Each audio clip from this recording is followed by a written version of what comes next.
మరో బ్రేకింగ్ చూస్తున్నాం. తెలంగాణ కేబినెట్ విస్తరణకు ప్రభుత్వం రంగం సిద్ధం చేస్తుందా అంటే అవుననే సమాధానం వినపడుతోంది. కేబినెట్ విస్తరణపై సీఎం రేవంత్ రెడ్డి ఫోకస్ పెట్టారు. కేబినెట్ లో మరో 6గురిని తీసుకునే ఆలోచనలో ఉన్నారనే టాక్ వినిపిస్తోంది. ఎన్నికల ఫలితాల తర్వాత కేబినెట్ కూర్పుపై క్లారిటీ రానుంది. సీనియర్లతో పాటు కొత్త వారిని కూడా తీసుకునే ఆలోచనలో సీఎం రేవంత్ రెడ్డి ఉన్నట్లుగా తెలుస్తోంది. కేబినెట్ విస్తరణ పూర్తిగా సామాజిక సమీకరణాలతో ఉంటుందని చర్చ జరుగుతోంది. ఇప్పటికే మంత్రి పదవిపై చాలా మంది నేతలే ఆశలు పెట్టుకున్నారు.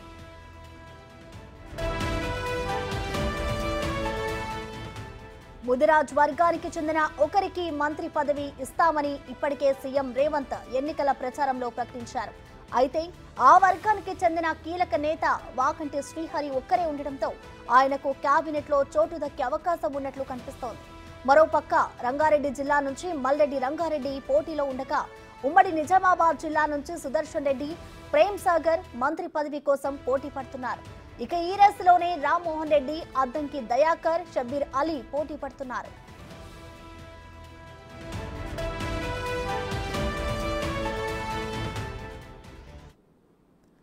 దీనికి సంబంధించిన కంప్లీట్ డీటెయిల్స్ మా deputy bureau chief Sadiq live ద్వారా అందిస్తారు. సాదిక్, చెప్పండి, తెలంగాణ కేబినెట్ విస్తరణకి సంబంధించిన డీటెయిల్స్ ఏంటి, అలాగే ప్రధానంగా ఎవరెవరి పేర్లు వినిపిస్తున్నాయి? సాదిక్, ప్రసన్న, కేబినెట్ కూర్పు అతి త్వరలో జరగబోతుంది. పార్లమెంటు ఎన్నికల ఫలితాల తర్వాత ముఖ్యమంత్రి రేవంత్ రెడ్డి తన కేబినెట్ పూర్తి స్థాయిలో విస్తరించేందుకు రంగం సిద్ధం చేస్తున్నారు. ఇప్పటికే సామాజిక సమీకరణలో భాగంగా అన్ని సామాజిక వర్గాలను కూడా సంబంధించిన నేతలను మంత్రి పదవులు ఇచ్చే ఆలోచనలో ముఖ్యమంత్రి కసరత్తు చేస్తున్నట్టుగా తాజాగా అందుతున్నటువంటి సమాచారం.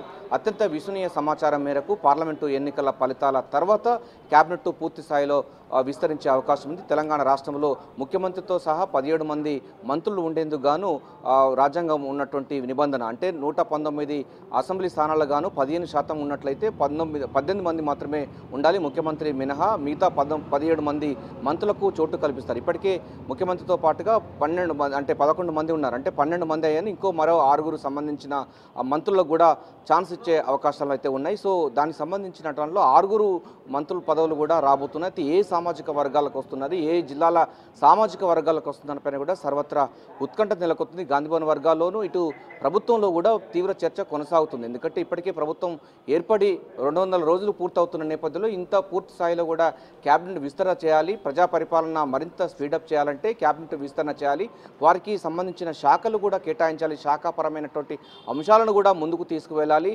అభయస్థం మేనిఫెస్టో కూడా పూర్తి స్థాయిలో ఇంప్లిమెంట్ చేయాలంటే కేబినెట్ పూర్తి స్థాయిలో విస్తరించాలన్నటువంటి అంశంతో పాటుగా ముఖ్యమంత్రి రేవంత్ రెడ్డి, అదేవిధంగా కాంగ్రెస్ పార్టీ మొదటి నుంచి చెప్తుంది వికేంద్రీకరణ, అంటే ప్రజా పరిపాలన వికేంద్రీకరణ చేసే లక్ష్యంగా మంత్రి సంబంధించినటువంటి పదవులు ఇవ్వాలి, అదేవిధంగా మంత్రులకు పూర్తి స్వేచ్ఛను ఇవ్వాలి, ఆయా శాఖలకు సంబంధించిన అధికారులతో వాళ్ళు సమీక్షలు చేయాలి, ప్రభుత్వ నిర్ణయాలను కూడా పూర్తి స్థాయిలో ప్రజలకు తీసుకువెళ్లే లక్ష్యంగా అయితే చేస్తున్నటువంటి అంశంలో మనం కీలకంగా దీనికి సంబంధించిన హిస్టరీ చూసుకోవచ్చు. ఇక ముఖ్యమంత్రి రేవంత్ రెడ్డి ఇప్పటికే కొత్త వారిని, అదేవిధంగా పాత వారిని మిళితం చేస్తూ ఒక సోషల్ ఇంజనీరింగ్ చేసే భాగంగా మిగతా సంబంధించిన సామాజిక వర్గాలందరినీ కూడా క్యాబినెట్లో తీసుకునే అవకాశాలు అయితే కనబడుతూ ఇప్పటివరకు ఉన్నటువంటి సమాచారం మేరకు 6 సంబంధించినటువంటి మంత్రులు కూడా రాబోతున్నారు. సో దాంట్లో ప్రధానంగా ముదిరాజు సామాజిక వర్గం తెలంగాణ వ్యాప్తంగా చాలా పెద్ద సామాజిక వర్గం ఉంది. అంతేకాకుండా ఆయనకు ఆ వర్గం నుంచి వెళ్ళి ఒకే ఒక ఎమ్మెల్యే అయ్యారు, ఆయనకు వాకాటి శ్రీహరి, ఆయనకు మంత్రి పదవి వస్తుందని కూడా ముఖ్యమంత్రి స్వయంగా ప్రచారంలో చెప్పిన సందర్భం ఉంది.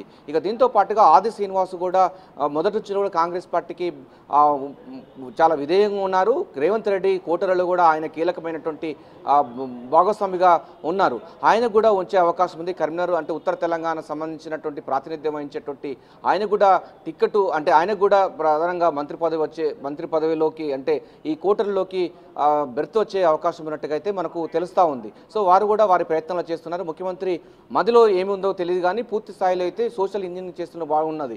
ఇక రంగారెడ్డి, హైదరాబాద్ సంబంధించిన విషయాలు చూస్తున్నట్టయితే మనకు రంగారెడ్డి కూడా పేరు బలంగా వినిపిస్తుంది. ఆయన కూడా ఈసారి మంత్రివర్గంలో చోటు వచ్చే అవకాశం ఉన్నట్టుగా అయితే పార్టీ వర్గాల్లో కూడా విస్తృతంగా ప్రచారం కొనసాగుతుంది. దీంతో పాటుగా ఆదిలాబాద్ సంబంధించినటువంటి ఎడ్మా బోజో కూడా క్యాబినెట్లో తీసుకునే అవకాశం ఉంది. ఎందుకంటే యూత్ను ఎంకరేజ్మెంట్ చేసే లక్ష్యంగా ఇప్పటికే ఉదయపూర్ డిక్లరేషన్లో భాగంగా అటు రాహుల్ గాంధీ చెప్తున్నారు, ఇటు ముఖ్యమంత్రి రేవంత్ రెడ్డి కూడా చెప్తున్నారు. కనుక యువకులకు ఎక్కువగా అవకాశాలు వారిని మంత్రి పదవిలో తీసుకోవాలన్న అంశం కూడా లేకపోలేదు. సో ఆయనను కూడా తీసుకునే అవకాశం ఉన్నట్టుగా గాంధీభవన్ వర్గాలు విస్తృతంగా ప్రచారం కొనసాగుతుంది. దీంతో పాటుగా ఇటీవలే బీఆర్ఎస్ పార్టీ నుంచి వెళ్ళి వీడి కాంగ్రెస్ పార్టీలోకి వచ్చినటువంటి కడియం శ్రీహరి కూడా మంత్రి పదవి వచ్చే అవకాశం ఉన్నట్టుగా తెలుస్తూ ఉంది. ఆయన కూడా ఆయన ప్రయత్నాలు ముమ్మరం చేస్తున్నారు. ముఖ్యమంత్రితో ఆ యొక్క అష్యూరెన్స్ తీసుకున్నట్టుగా సమాచారం ఉంది.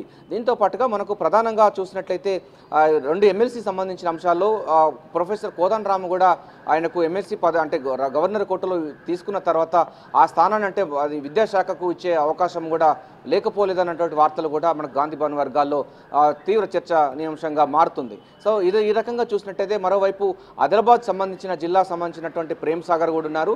అదే సామాజిక వర్గానికి సంబంధించినటువంటి బల్మూరు వెంకట్ కూడా ఎమ్మెల్సీగా ఉన్నారు. ఇద్దరిట్లో ఒకరికి మాత్రం డెఫినెట్గా మంత్రివర్గంలో చోటు కల్పించే అవకాశం ఉన్నట్టుగైతే మనకు తాజాగా అందుతున్న సమాచారం.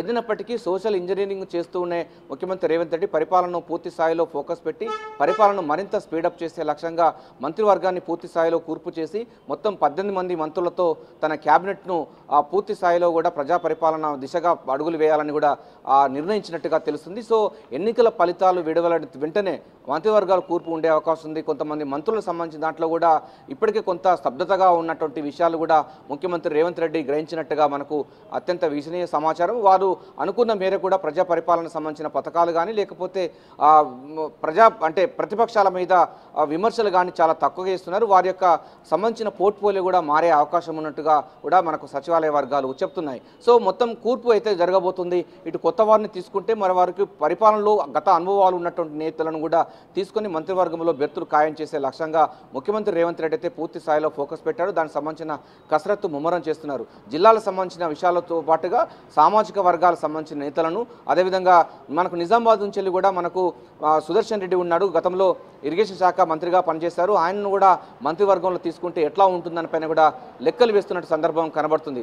మరోవైపు ఆ సామాజిక వర్గాల్లో అంటే మైనార్టీ సామాజిక వర్గం నుంచి ఇంతవరకు ఎవరికి ఇవ్వలేదు. షబ్బీర్ అలీ కూడా మంత్రివర్గం తీసుకునే అవకాశం ఉంది. ఎందుకంటే ఆయన ప్రత్యక్షంగా ఎన్నికల్లో గెలవలేదు కనుక మంత్రి పదవి ఇచ్చిన తర్వాత మరో 6 నెలల్లో ఆయనకు ఎమ్మెల్సీ ఇచ్చిన తర్వాత కూడా అంటే ఇచ్చేందుకు కూడా ఒక వెసులుబాటు ఉన్న నేపథ్యంలో ముందు అయితే మైనార్టీ కోటాలో కూడా షబ్బీర్ అలీని తీసుకునే అవకాశం ఉంటుంది. దీంతో పాటుగా మనకు ఎప్పటి నుంచో కూడా నల్గొండ జిల్లా సంబంధించినటువంటి అనేక పదవులు ఆశ చూపి ఇంతవరకు రానటువంటి అద్దంకి దయాకర్ పేరు కూడా ప్రధానంగా ఈ చర్చనీయాంశంగా మారుతుంది. ఆయన కూడా మంత్రి పదవి వచ్చే అవకాశం ఉన్నట్టుగా తెలుస్తోంది. ఎందుకంటే తర్వాత వీళ్ళకి మంత్రి పదవి ఇచ్చి తర్వాత ఎమ్మెల్సీగా తీసుకునే అవకాశాలు ఉంటాయి. సో ఏదైనప్పటికీ ఆయనకి ప్రతిసారి కూడా ముఖ్యమంత్రి రేవంత్ రెడ్డి మంచి పదవి ఇస్తామని కూడా అద్దంకి దయాకర్కు చాలా ఆశలు కూడా రేకించడం జరిగింది. సో అద్దంకి దయాకర్ కూడా తనకు మంచి పదవి వస్తుందని కూడా ఆయన కూడా ఆశాభావం వ్యక్తం చేస్తున్నారు.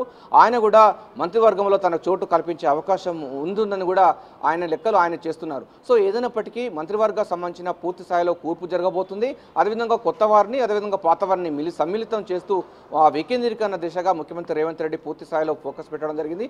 అందులో భాగంగానే పార్లమెంటు ఎన్నికల ఫలితాలు వెలువడిన వెంటనే వారం 10 రోజుల్లోగా పూర్తి స్థాయిలో కూడా క్యాబినెట్ విస్తరణ చేసి ప్రజా పరిపాలన అభయస్థం ఇంద్రమ్మ రాజ్యం సంబంధించిన సంక్షేమ పథకాలు అభివృద్ధి ఈ 2 అంశాలను ప్రజల్లోకి విస్తృతంగా తీసుకువెళ్లే లక్ష్యంగా ముఖ్యమంత్రి రేవంత్ రెడ్డి మాత్రం తన యొక్క క్యాబినెట్ కిచెన్ క్యాబినెట్ పూర్తి స్థాయిలో కుక్ చేస్తున్నటువంటి సందర్భం అయితే కనబడుతుంది. ఏదైనప్పటికీ క్యాబినెట్లో ఇంకా 6గురికి ఎవరెవరికి చోటు వస్తుందని పైన కూడా ఎవరి లెక్కలు వాళ్ళు వేస్తున్నారు.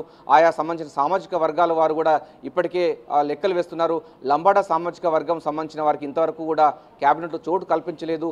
సో బాలు నాయక్ కూడా తనకు కూడా మంత్రి పదవి వస్తుందని కూడా ఆయన కూడా ఆశాభావం వ్యక్తం చేస్తున్నారు. సో ఈ విధంగా సోషల్ ఇంజనీరింగ్లో భాగంగా మంత్రి పదవులు ఎవరికి వస్తాయని పైన కూడా ఎవరికి వారి లెక్కలు చేస్తుంటారు. మరోవైపు జిల్లాలకు సంబంధించిన జిల్లాలో కూడా అటు ప్రభుత్వము అదేవిధంగా పార్టీ 2 కూడా డెవలప్ కావాలంటే డెఫినెట్ ఆ సంబంధించినటువంటి సామాజిక వర్గాలు ఆ జిల్లాలను కూడా ప్రామాణికత తీసుకొని మంత్రివర్గంలో తమకు చోటు కల్పిస్తారని కూడా ఈ నాయకులు అయితే పూర్తి స్థాయిలో విశ్వాసం వ్యక్తం చేస్తున్నారు. చూడాలి మనకు పార్లమెంటు ఎన్నికల ఫలితాలు వెలువడిన తర్వాత మంత్రివర్గంలో ఎవరికి చోటు కలుగుతుంది, అదేవిధంగా కొత్త వారికి అండ్ పాత వారిలో ఉన్నటువంటి పోర్ట్ఫోలియో ఏమైనా చేంజ్ అవుతాయా. సో మళ్ళోసారి కూడా అంటే అసెంబ్లీ సమావేశాల కంటే ముందుగా అంటే బడ్జెట్ సమావేశాల కంటే ముందుగానే ఈ యొక్క మంత్రివర్గం కూర్పు ఉంటుందా లేకపోతే పార్లమెంటులో బడ్జెట్ పెట్టిన తర్వాత అసెంబ్లీలో బడ్జెట్ పెడతారు. సో ఇది కొంత లేట్ అవుతుందనిపైన కూడా చర్చ మరోవైపు కూడా కొనసాగుతుంది. సో పార్లమెంటు ఎన్నికల ఫలితాల తర్వాతనే మంత్రివర్గ పూర్తి స్థాయిలో కూర్పు ఉన్నట్టుగా అయితే ఉంటుందని కూడా సచివాలయ వర్గాలు బలంగా చెప్తున్నాయి. అటు బ్యూరోక్రాట్స్ కూడా చెప్తున్నారు, మరోవైపు పార్టీ వర్గాలు కూడా చెప్తున్నాయి. ఎవరి ప్రయత్నం వాళ్ళు చేస్తున్నారు చూడాలి. ప్రసన్న ఏదైనప్పటికీ మరో 6గురికి చోటు కల్పించేందుకు ముఖ్యమంత్రి రేవంత్ రెడ్డి అయితే పూర్తి స్థాయిలో సామాజిక సమీకరణలు, సోషల్ ఇంజనీరింగ్ చేస్తూ ఆయా జిల్లాలకు సంబంధించినటువంటి ఆ అందరితో కూడా సమావేశాలు కొనసాగుతుంది. కొత్త పాత సమ్మిళితంగా కేబినెట్ కూర్పు అయితే జరగబోతుంది. Prasanna right, thank you Sadiq.